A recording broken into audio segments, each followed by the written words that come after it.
नमस्कार दोस्तों, एक बार फिर से स्वागत है आप सभी का आपके अपने YouTube channel maths by Gajendra Singh पर। दोस्तों, एनटीपीसी प्रीवियस ईयर के सवाल हम कर रहे थे। इसी सीरीज को आगे बढ़ाते हुए और नए सवाल लेके आए हैं। रोज़ आपको एक वीडियो मिलता रहेगा जिसमें 8, 10 या 15 सवाल जितने हो सकते हैं हम 20 मिनट से आधे घंटे तक का वीडियो प्रोवाइड करवा रहे हैं डेली। तो इसमें हम क्या क्या करेंगे, प्रीवियस ईयर के सवाल जितने भी आए हुए हैं उन सवालों को सॉल्यूशन की कोशिश करेंगे। मैं डेली वीडियो लेके आ रहा हूँ। इसमें हम क्या कर रहे हैं कि सवालों को बेसिक तरीके से सॉल्व कर रहे हैं और बेसिक के साथ साथ कुछ ट्रिक जो काम आएगी वो ट्रिक भी हम यहाँ अप्लाई करेंगे। पहले सवाल की तरफ देखते हैं।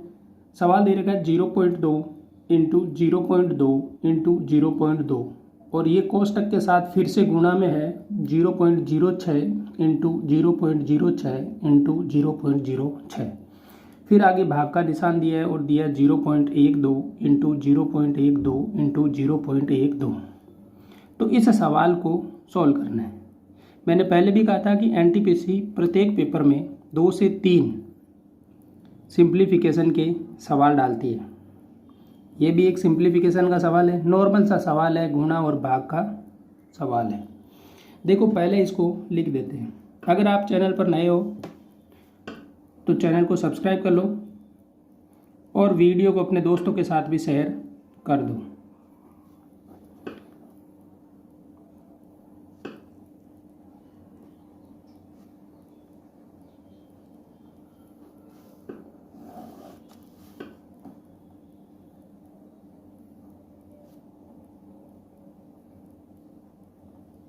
मैंने वापस लिख दिया है। लिखने के बाद अब क्या करेंगे, पॉइंट हटाएंगे। देखो, ऊपर से पॉइंट हटेगा तो नीचे इंटू में 10 लग जाता है और जब नीचे वाले पॉइंट हटाएंगे तो ऊपर जितने पॉइंट के बाद जितने अंक है उतने 0 लगा देंगे। देखो, 0.2 मतलब पॉइंट के बाद 1 अंक है तो पॉइंट हटाएंगे तो क्या करेंगे, 10 से भाग, फिर से 1 पॉइंट हटेगा, फिर से 1 पॉइंट हटेगा। 3 पॉइंट हटाए मैंने तो मैंने लिख दिया 1000। फिर यहाँ आते हैं आगे। इसमें देखो, पॉइंट के बाद 2 संख्या है, मतलब एक संख्या का मैं पॉइंट हटाता हूँ तो मुझे 100 से भाग देना है। तो ऐसी 3 संख्याएं हैं तो 1 के साथ ये 1 संख्या, ये 2 संख्या और ये 3 संख्या के पॉइंट हट जाएंगे। ठीक है, अब देखते हैं नीचे वाली संख्या 0.12 मतलब पॉइंट के बाद 2 संख्या है तो फिर से ऊपर देंगे गुणा में, यहाँ देंगे 2 के बाद है तो प्रत्येक संख्या के 2 0 लगेंगे। तो कुल 3 संख्याएं हैं तो 3 0 6 0 हो गए। अब देखो, ये रहा 10 लाख और ये भी 10 लाख, तो इससे पूरा 6 0 वाला टर्म कैंसिल आउट, पूरा कैंसिल हो गया। ये पॉइंट भी हट चुके हैं। अब ऊपर क्या रहा है, 2 इंटू 2 इंटू 2, तो 2 इंटू 2 इंटू 2। इसके साथ ही गुणा में क्या है, 6 इंटू 6 इंटू 6 और इसके साथ भाग में है 12 इंटू 12 इंटू 12 और इसके साथ गुणा में क्या है, इसके साथ गुणा में है 1000। अब देखो, 6 से 12 2 बार, फिर 2 से ये 2 कैंसिल, ऐसे ही 6 से 12 2 बार, 2 से फिर से 2 कैंसिल, 6 से 12 2 बार, 2 से 2 कैंसिल। तो ये तो पूरा हो गया कैंसिल। अब यहाँ ध्यान रखना, आप कैंसिल के चक्कर में आंसर 0 नहीं लिख दो, लेकिन आंसर 0 नहीं है, ये कैंसिल हुआ है मतलब इसमें भाग गया है बराबर, और भाग जाने के बाद 1 ऊपर शेष रहेगा। एक बार भाग पूरा गया तो भाग एक बार गया है, इसके नीचे हमारे पास 1000 है। अब देखो कितने 0 है, 3 0, तो 3 के बाद पॉइंट लगाना है। तो मैं देखो, ऐसे कितनी भी संख्याएं हम लिख सकते हैं। यह भी 1 ही गिना जाएगा, यह भी 1 ही गिना जाएगा और यह भी 1 ही गिना जाएगा और यह भी 1 ही गिना जाएगा। ये सब संख्याएं क्या है, 1 1 है। 3 संख्या के बाद पॉइंट लगाना है। तो देखो 1 2 3, तो 3 के बाद पॉइंट लगाऊंगा तो मेरे पास संख्या मिलेगी 0.001। ये वाला आंसर अपने पास क्या है, फाइनल आंसर है। ऑप्शन चेक करते हैं, ऑप्शन में कौन से में है, 0.001। तो बी ऑप्शन अपना राइट हो गया। इसमें सिर्फ और सिर्फ गलती होने के चांसेस एक तो यहाँ रहते हैं, हम सोचते हैं ये इससे कट गया और आंसर क्या आ गया 0, लेकिन ये आपके पास ऑप्शन में नहीं रहेगा तो आप फिर से एक बार ट्राई करेंगे। फिर से ट्राई करोगे तो आपको मिलेगा कि 1/1000, और जब ये 1/1000 आपको मिलेगा तो आप क्या कर सकते हो, इसको 0.001 पॉइंट का ध्यान रखना। सिर्फ और सिर्फ गलती होने के चांसेस ज़्यादा, चांसेस सिर्फ पॉइंट में ज़्यादा चांसेस है कि यहाँ पॉइंट 1-2 के बाद, इस ऑप्शन में तो आपको पहले ही पता चल जाएगा कि यही ऑप्शन राइट होगा, क्योंकि इसके साथ 8, 2 और 6 दे रखा है तो ये होगा नहीं। लेकिन अगर ये एग्जामिनर यहाँ अगर सही होता और वो इसकी जगह 0.01 भी दे सकता था तो आप जल्दीबाजी में ये भी सवाल गलत हो सकता था। अब देखो ये सवाल क्या कर रहा है, एक मूलधन की परिपक्वता पर 20% वार्षिक ब्याज दर पर 2 वर्ष में 14,000 रुपये हो जाता है तो मूलधन ज्ञात करो। सवाल में अपने पास मिश्र धन दे रखा है, मिश्र धन क्या है 14,000 रुपये। समय कितना दे रखा है, समय दे रखा है 2 वर्ष, और दर दे दी है आपको 20%। समय हो गया, दर हो गई और मिश्र धन दे दिया, और पूछा है मूलधन ज्ञात करो। तो मैं मान लेता हूं कि हम मूलधन को क्या मान लें, x रुपए। तो मूलधन जब x रुपए हो जाता है तो अब देखो इसके आगे ब्याज का फॉर्मूला क्या, ब्याज इक्वल टू होता है समय इंटू मूलधन इंटू दर बटा 100। ब्याज कितना होगा, तो यहाँ से ब्याज क्या मिलता है, हमेशा ब्याज होता है मिश्र धन माइनस मूलधन। मिश्र धन कितना 14,000 रुपये माइनस मूलधन कितना x, तो ब्याज की वैल्यू क्या आ गई 14,000 माइनस x इक्वल टू समय कितना 2 वर्ष, मूलधन कितना x इंटू दर 20/100। 20 से ये 5 बार 5 से गुणा कर देते हैं तो ये मिलेगा 14 5 की 70, तो 70,000 minus 5x equal to 2x। जब इसे आप सोल्व करेंगे तो ये देखो 70,000 के इक्वल टू क्या आया 7x, इसका पक्षांतरण करेंगे तो ये हो जाएगा 7x। तो x की वैल्यू क्या मिली 10,000 रुपये। ये तो मिलती है x की वैल्यू जब इस फॉर्मूले से निकालते हैं। नो डाउट साधारण ब्याज के मामले में हम ये फॉर्मूला काम में ले सकते हैं और कैलकुलेशन इतनी ज़्यादा है नहीं कि हम यहाँ से कुछ अलग देखें। इस मेथड से भी कर सकते हो। इसके साथ ही सेकंड मेथड अपना क्या है, सेकंड मेथड अपना है बाई ऑप्शन। बाई ऑप्शन भी आप ट्राई कर सकते हो। बाई ऑप्शन कैसे ट्राई करेंगे, हम पहले लेंगे कि मूलधन कितना 9,000 रुपये। 9,000 रुपये का 2 वर्ष का 20% की दर से ब्याज निकाल लिया। ब्याज निकालने के बाद मुझे मिला कि 90 इंटू 20 इंटू 2, तो 9 को 2 से गुणा किया, 9 दूनी 18 और 18 को 2 से, 18 दूना 36, 2 जीरो आगे है, 2 जीरो मैंने जोड़ दिए। अब मैंने देखा कि 3,600 रुपये आ रहे हैं, इसमें मैं 9,000 फिर से जोड़ूंगा तो 9, 10, 11, 12, 12,600 रुपये ही आ रहा है। मतलब ये आंसर नहीं होगा, क्यों, हमारा मिश्र धन क्या है 14,000 रुपये, तो ए ऑप्शन नहीं होगा। इसके साथ ही क्या करेंगे, इसके साथ अब लेंगे बी ऑप्शन। बी ऑप्शन जब आप लोगे तो 9,500 को 2 इंटू 20/100, कैलकुलेशन स्पीडली करनी है, 2 जीरो से 2 जीरो कैंसिल आउट हो गए। 95 को 2 से गुणा करेंगे। 95 की जगह मैं मान लेता हूँ ये 100 है तो 100 को 2 से गुणा करूँगा तो 200। 200 में से फिर से 10 घटा दूँ, क्यों 5 जो ज़्यादा जोड़े हैं तो 5 का डबल 10 वापस घटा दूँ, कितना मिला 190। 190 को 20 से गुणा कर दूँ, 19 दूना 38, फिर से 2 जीरो 3800। 9,500 और 3800 इनको जोड़ेंगे तो ये देखो 8 और 5 13, 1 9 10 3 13, 13,300। फिर से क्या नहीं हो रहा 14,000 नहीं हो रहा। जब ये भी 14,000 नहीं हो रहा तो बी सी ऑप्शन की तरफ चलेंगे। सी ऑप्शन लेंगे तो फिर यहाँ क्या 10,000 इंटू 2 इंटू 20/100, 2 जीरो से 2 जीरो कैंसिल। 100 को 2 से और 20 से गुणा करना है। 20 को 100 से करूँगा तो 2,000, 2,000 को 2 से करेंगे तो 4,000। जब 4,000 ये और 10,000 ये तो क्या मिल गया 14,000 मिल गया। हमारा मिश्र धन मिल गया जो सवाल में था। मतलब ऑप्शन कौन सा राइट, सी ऑप्शन राइट।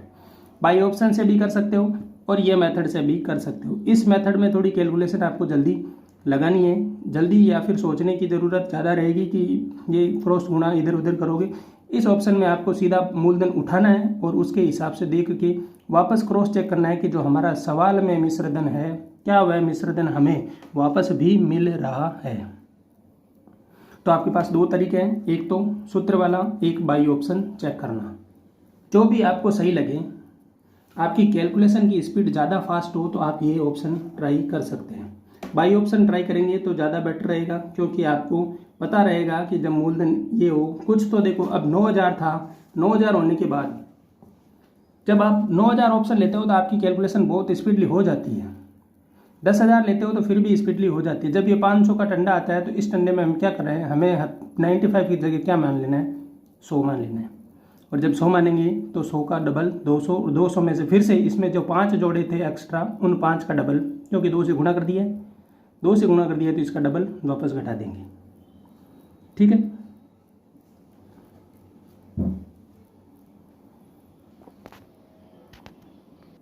देखो सवाल कह रहा है कि एक आयत का क्षेत्रफल कितना है, 448 वर्ग मीटर, और इसकी लंबाई चौड़ाई से 12% अधिक हो तो चौड़ाई ज्ञात करो। तो पहले देखो क्या करेंगे, मैं मान लेता हूं कि चौड़ाई कितनी है, चौड़ाई है इसकी 100x। जब चौड़ाई 100x है तो इसकी लंबाई कितनी होगी, लंबाई चौड़ाई से 12% ज़्यादा है, तो ये इससे 12% ज़्यादा है, मतलब चौड़ाई कितनी हो गई, 112x। ठीक है, ये क्या आ गई, लंबाई। क्यों, क्योंकि ये कह रहा है कि इससे 12% ज़्यादा है। पहले देखो 100x का 12% आप निकालोगे तो 12/100, ये क्या मिलेगा, 12x। 100x में 12x जोड़ोगे तो क्या होगा, ये होगा 112x। अब देखो लंबाई कितनी, 112x, चौड़ाई कितनी, 100x, तो लंबाई और चौड़ाई को गुणा करेंगे तो क्या मिलेगा, क्षेत्रफल। जब क्षेत्रफल निकालेंगे तो हमारी तरफ से क्षेत्रफल आ रहा है 112 इंटू एक्स इंटू 100x। यह क्षेत्रफल किसके बराबर है, 448, 448 के बराबर है। मुझे पता है कि 112 से 448 4 बार कटता है, तो यहाँ पे मेरे को मिलेगा 100x square equal to 4। x की वैल्यू निकालूंगा तो वो आएगी 4/100 और इसका क्या, अंडर रूट। फाइनल वैल्यू मिलेगी 2/10। जब x की वैल्यू मेरे पास आ गई 2/10, तो मुझे चौड़ाई निकालनी है, चौड़ाई का मान निकालेंगे तो लेंगे 100 इंटू एक्स की वैल्यू। x की वैल्यू कितनी, 2/10, 0 से 1 0 कैंसिल, 2 इंटू 10 कितना, 20 मीटर। सभी मान मीटर में थे तो यह भी क्या आएगा, मीटर में। कितना हो गया, 20 मीटर। ऑप्शन कौन सा, डी राइट।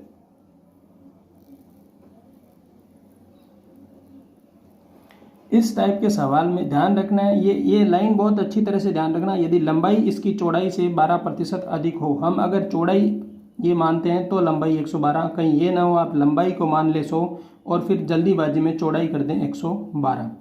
वह उल्टा इंटरचेंज होने के बाद जो हम मान, अभी जो चौड़ाई का मान निकाल रहे हैं वो मान मिलेगा लंबाई का, और जो लंबाई का मान निकाल रहे हैं वो हो जाएगा चौड़ाई का। तो थोड़ा सा आप ध्यान रखना। नेक्स्ट सवाल कह रहा है कि 5 किलो गेहूं और 10 किलो मसूर का क्रय मूल्य क्रमशः 70 रुपये और 80 रुपये प्रति किलो है। 5 किलो गेहूं और 10 किलो मसूर का क्रय मूल्य ये है। बिक्री करने पर 10% लाभ गेहूं पर और 20% लाभ चीनी पर नहीं होगा, ये यहाँ भी क्या होगा, मसूर होगा। मसूर पर प्राप्त होता है, तो सभी चीज़ों का विक्रय मूल्य कितना होगा। देखो 5 किलो गेहूं और 10 किलो मसूर का क्रय मूल्य क्या है, 70 रुपये और 80 रुपये प्रति किलो है। 70 रुपये और 80 रुपये प्रति किलो है। बिक्री करने पर 10% लाभ गेहूं पर और 20% लाभ मसूर पर होता है, तो सभी चीज़ों का विक्रय मूल्य निकालो। पहली बात, गेहूं का मूल्य कितना, 70 रुपये प्रति किलो, तो 5 किलो के मूल्य क्या हो जाएगा, तो 70 इंटू 5 कितना होगा, 350 रुपये। और इन पे लाभ कितना हो रहा है 10% का, मतलब इसका मैं निकालूं 110%। क्यों, ये 100, इसका 10% लाभ मतलब 110 निकाल देना सीधा। 1 0 से 1 0, 1 0 से 1 0। 35 को 11 से गुणा करेंगे तो क्या होगा 5, 5 और 3 8 और ये 3, 385 रुपये। ये क्या है, विक्रय मूल्य किसका, गेहूँ का। 5 किलो गेहूँ का हो गया। अब लेते हैं 10 किलो मसूर। तो 10 किलो मसूर का पहले है 80 रुपये किलो से, तो 10 से गुणा कर देंगे, ये मिलेगा कितना 800। ये क्या है, क्रय मूल्य। चाहिए क्या 20% लाभ, मतलब 120/100। 2 0 से 2 0 कैंसिल। फाइनली क्या हुआ, 1 0 एज इट इज और 12 अंटे 96, 960 रुपये। दोनों का विक्रय मूल्य मिल गया है, दोनों को कर देते हैं ऐड। तो 5 और 0 5, 8 और 6 14, हाथ की 1, 9 और 10 और 3 13, 1345 रुपये क्या होगा उनका विक्रय मूल्य होगा। जब 5 किलो गेहूँ 10 किलो मसूर को बेचेंगे, गेहूँ पर 10% का लाभ होगा और मसूर पर 20% का लाभ होगा, तो दोनों चीज़ों का विक्रय मूल्य कितना हो जाएगा 1345। अगर पूछता है दोनों का क्रय मूल्य कितना है, तो 350 में 800 जोड़ देते हैं, तो ये हो जाएगा 1150 रुपये। मतलब उसने 1150 में खरीदा, 1345 रुपये में बेच दिया। अब अगर ये होता कि वो इतना लाभ कमाता है, इसके बाद कुल कितना लाभ हुआ, जब कुल लाभ की वह बात अलग से होती तो हम यहाँ देखते 1150 में खरीदा, 1345 में उसने बेचा, इसके बाद इनका डिफरेंस हम करेंगे तो ये आएगा 195। जब 195 रुपये का लाभ किस पे 1150 पे इंटू 100, तो यहाँ से क्या मिलेगा, यहाँ से मिलेगा आपको कुल लाभ, मतलब उसने कितना कुल लाभ कमाया।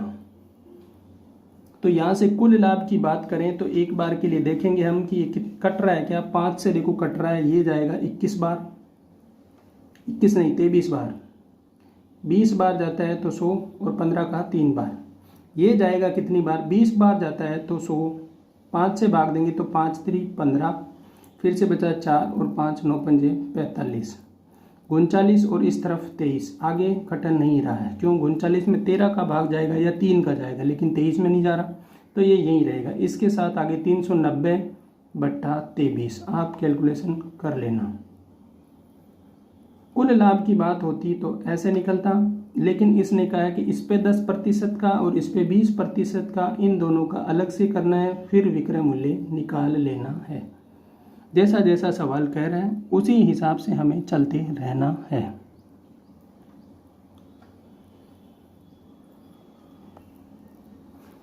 नेक्स्ट सवाल कह रहा है 5/8, 3/4, 13/16 और 7/12 में से सबसे छोटा भिन्न क्या है। जब छोटे भिन्न की बात आती है तो मैंने कहा था एक बार के लिए हमें क्या करना होता है, इनके हर को समान बना लेना है। जब हर समान बनाते हैं तो हम देखेंगे कि 5/8, 3/4, 13/16 और 7/12, 8 4 16 12, इनका क्या लेंगे एलसीएम।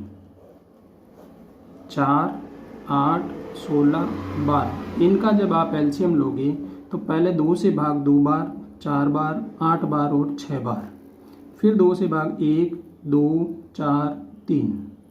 अब देखो सब चीज़ें अलग है, फिर से 2 से दे देते हैं, 1 बार 1 बार 2 बार 3 बार, तो एलसीएम क्या मिल गया 2 × 2 × 2 × 2 × 3, 2 दूनी 4 दूनी 8 दूनी 16, 16 तिया 48, तो एलसीएम क्या हो रहा है 48।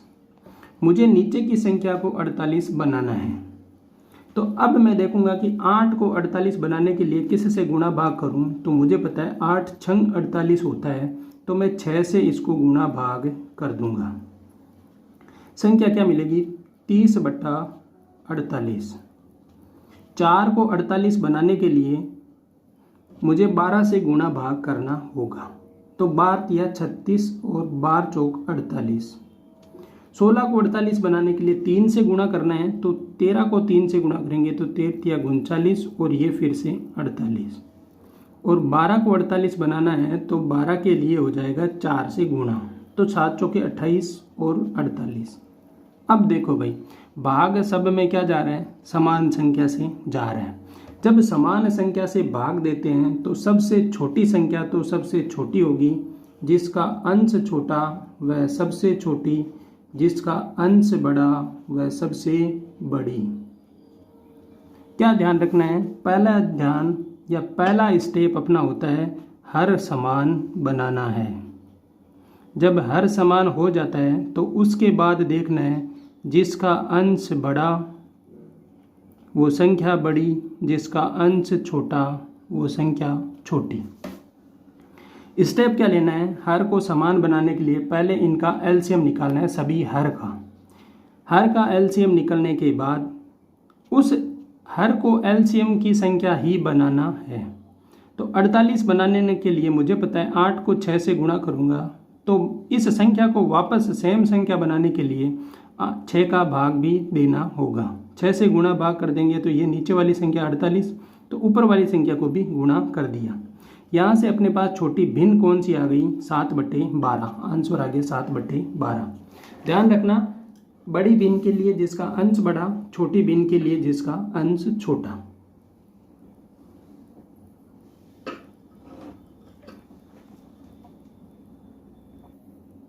अगला सवाल क्या कह रहा है कि एक रेलगाड़ी पहले 40 किलोमीटर की दूरी 80 किलोमीटर प्रति घंटा की चाल से और बाकी के 30 किलोमीटर की दूरी 60 किलोमीटर की चाल से चल रही है, तो उसकी औसत चाल निकालो। देखो, पहली बार क्या हो रहा है कि दूरी 40 किलोमीटर की दूरी और तय हो रही है 80 किलोमीटर प्रति घंटा की चाल से, तो यहाँ से समय उसको कितना लगेगा, समय लगेगा 1/2 घंटा, सब घंटे में हो रहा है। तो दूसरी बार 30 किलोमीटर की दूरी 60 किलोमीटर प्रति घंटा से, तो यहाँ पे समय भी 1/2 घंटा। मुझे कुल समय निकालना है, तो कुल समय कितना, 1/2 प्लस 1/2 बराबर 1 घंटा। कुल समय अपने पास आ गया। कुल दूरी कितनी है, पहली 40 किलोमीटर और दूसरी 30 किलोमीटर, तो कितनी हो गई, 70 किलोमीटर। औसत चाल पूछा है तो चाल क्या हो जाएगी, चाल हो जाएगी दूरी बटा समय। दूरी बटा समय करेंगे तो दूरी 70 किलोमीटर की घंटा 1 घंटा लगा है, तो ये हो गई 70 किलोमीटर प्रति घंटा, और डी ऑप्शन राइट। 1 मिनट में सवाल सोल्व, स्पीड बढ़ाते तो 25 सेकंड 15 सेकंड में सवाल सोल्व हो सकता था। अब देखो, पहले क्या करना है, पहले कुल समय निकाल लेना है, फिर कुल दूरी निकाल लेनी है, और कुल दूरी बटा कुल समय करेंगे तो क्या हो जाएगी, चाल प्राप्त हो जाएगी। इस टाइप के सवाल में हमें पहले समय निकाल लेना है, जो चाल दूरी तो पूरी दे ही रखी होती है, सवाल में समय निकालना होता है। समय निकालने के बाद सीधा दूरी में भाग दे देना है। अब देखो ट्रिक कैसे बनती है। इस सवाल की ट्रिक के लिए क्या करना, पहली बात दूरी, तो दूरी जोड़ दो, तो मैंने 40 + 30 एज इट इज जोड़ दी। अब होता क्या है, पूरे समय का भाग देना है, तो यहाँ पे मैं क्या करूँगा, ये वाली चीज़ एज इट इज लिख दूंगा, 40/80 + 30/60, और इनको सोल्व करेंगे तो 1/2 और 1/2 कितना, 1 को 70 में भाग देंगे तो पूरा कितना, 70 किलोमीटर प्रति घंटा। यही ट्रिक है कि कुल दूरी बटा कुल समय, और मैंने ये आपको समझाने के लिए पूरा प्रोसेस किया है। आप सीधा याद रख सकते हैं, कुल दूरी बटा कुल समय। कुल समय हमने यहाँ से निकाल लिया है, निकालने के बाद ये फॉर्मूले में रख देना है। दोस्तों, अगर वीडियो आपको पसंद आया हो तो अपने दोस्तों के साथ शेयर कर देना। चैनल पर अगर आप नए हो तो सब्सक्राइब ज़रूर कर लेना, बेल आइकन को भी प्रेस कर लेना, ताकि नया वीडियो जो आएगा उसका नोटिफिकेशन आप तक पहुंच जाएगा। वीडियो हमेशा मिलती रहेगी आपको इसी चैनल पे, और नए नए वीडियो के लिए आप चैनल को ज़रूर सब्सक्राइब कर लीजिएगा। आपका कोई डाउट हो तो भी हमें कमेंट सेक्शन में बता दीजिएगा। धन्यवाद।